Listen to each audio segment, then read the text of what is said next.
What up, everybody? Welcome back to Fro Publications YouTube channel. As always, me, Rich, and today I got a zine called "With Intention" by Ming Lai. Let's get into it. And how to kind of try to describe it to them. I found over time it's really difficult for people to understand it. It's just very complicated with this tiredness, the cataplexy, the fragmented sleep at night. So what do I want to say about the zine? To begin with, the print is very simple, very basic. The only thing that is a very personal touch to me always is when they sew it together. So I really always appreciate that, and that this zine has a sewed edge. But beyond that, this zine is a zine by a person with narcolepsy, and it's aimed at to dispel some of the stigma around narcolepsy.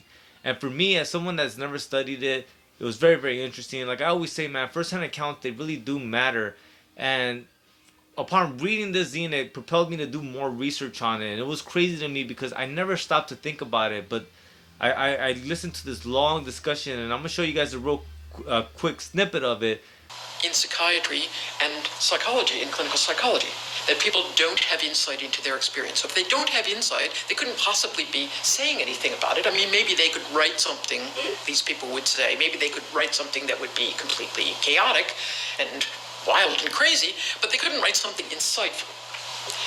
And first of all, I didn't agree with that idea, but I couldn't seem to get across the notion that indeed there was a large literature that was made up of these first-person accounts. So I've held for a long time that first-hand accounts matter, that it's just more data for the human experience for us to better understand. One of the things that he says in this zine that I really agreed with was like to listen to your body, because the doctors don't live in your body. You have to live in your own body. And that's one of those truths that I feel people overlook. Like the doctors aren't fully aware or don't fully understand or know what you're going through, because that is you. That is the way you're understanding these things. And that one shoe fits all, that shit is nonsense, man. Like honestly, every person's situation is going to be felt and understood very differently. But all of that shit helps and adds value to the human experience and for us to empathize with each other and build community. But beyond that, some of the shit that I really did enjoy was when he, the interview. Like some of those questions were really, really on point. Laura Marie, the person that interviewed him for Functionally Ill, which was a zine that I haven't heard of, but like now I'm in the hunt for those because it sounds like it's a really worthwhile kind of zine to collect.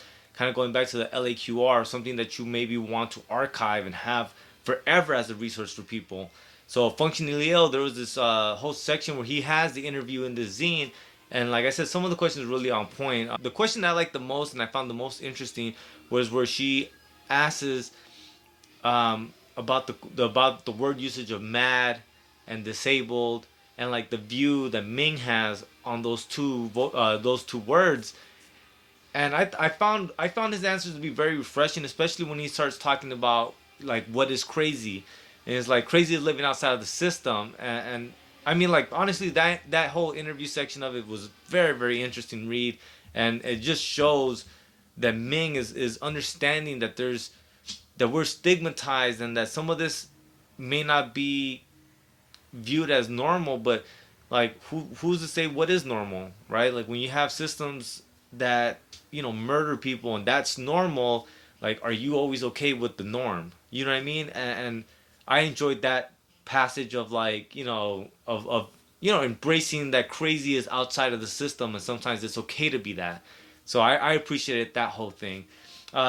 Beyond that, there really is this strong sense of like trying to create empathy, trying to build community, and trying to give tips and resources. I really enjoyed, like I said in the beginning, he talks about how like why is he sharing all this about his life. He's like, I'm sharing this so you can deconstruct my life to see what aspects you identify with and you can connect with, and to see which one of these tips that I'm telling you about, or these situations that might help you, you can pull them and create your own system. Because in the end, going back to that same point that he makes throughout the zine of like, it's your body.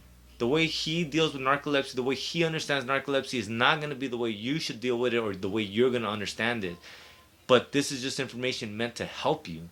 So this zine, and at that, It has so many resources for you to do more homework. Going back to me, like, it honestly propelled me to like look into it more, and it was just, it's a damn good zine. Honestly, this zine is one of those zines where it's gonna be one of those that you want to archive, maintain, and keep forever. But alright, guys, once again, that's With Intention, a zine about a person with narcolepsy by Ming Lai.